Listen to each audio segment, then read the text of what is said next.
Een nieuwe migratiecrisis lijkt in aantocht nu de Turkse president Erdogan de grens naar Europa heeft opengegooid. Daarmee torpedeert hij de migratiedeal met de EU. Bij de Griekse grens bivakeren inmiddels duizenden migranten die Europa hopen binnen te dringen. Merkel, please.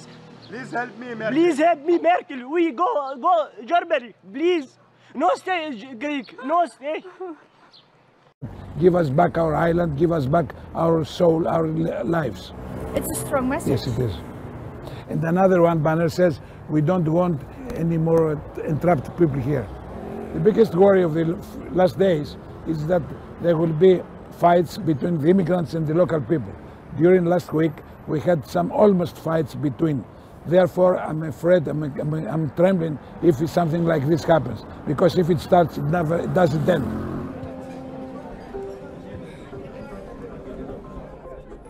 Het kookpunt is bijna bereikt. Die avond is er een bijeenkomst in het dorp. Mensen zijn woest. Zoals de boer, wiens 45 kostbare olijfbomen zijn vernield voor brandhout. De gouverneur is er ook. Όπου βρούνε, στείνουν και μία σκηνή. Δεν ρωτάνε, δεν κάνουν τίποτα.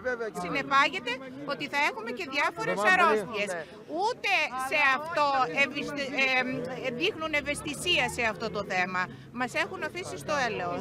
Έχουμε δει ανθρώπους να κυνηγούνται μέσα στην προκυμαία της Μυτιλήνης, στην Κουντουριώτη, στο κεντρικό δρόμο της πόλης με μαχαίρια.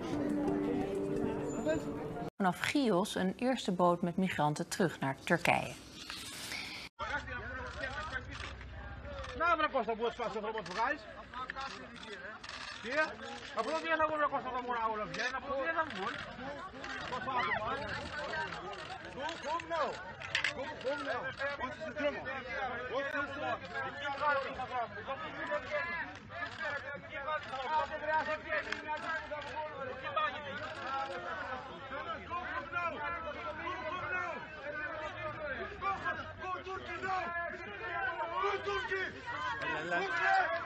Έλα μη σπρώχνεις.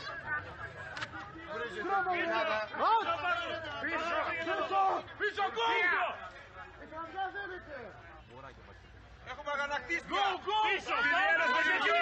Απάφας κανονική γίνεται εδώ.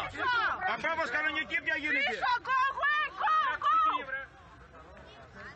Δεν θα δες εδώ πάνω. Τέλος από εδώ πια. Άιντε! Άιντε παράγουμε!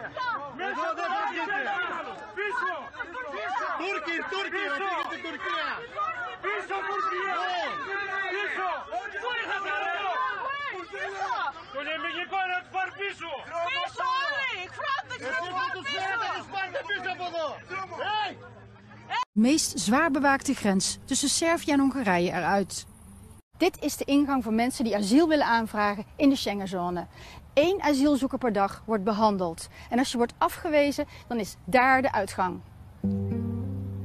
Elke asielzoeker die Hongarije over land binnenkomt, komt via een veilig buurland en heeft daarom geen recht op asiel.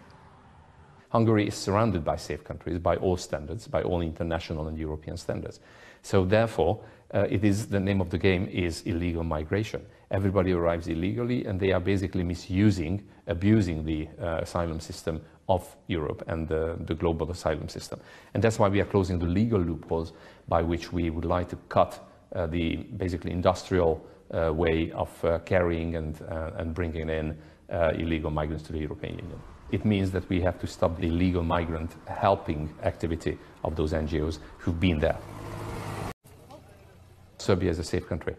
So as a matter of fact, under the new changes in the constitution, nobody is supposed to handle in any kind of request for asylum if they arrive from Serbia. Serbia, Greece, Turkey are safe countries. So passing through safe countries and coming to the Hungarian border illegally basically makes it impossible to apply for asylum.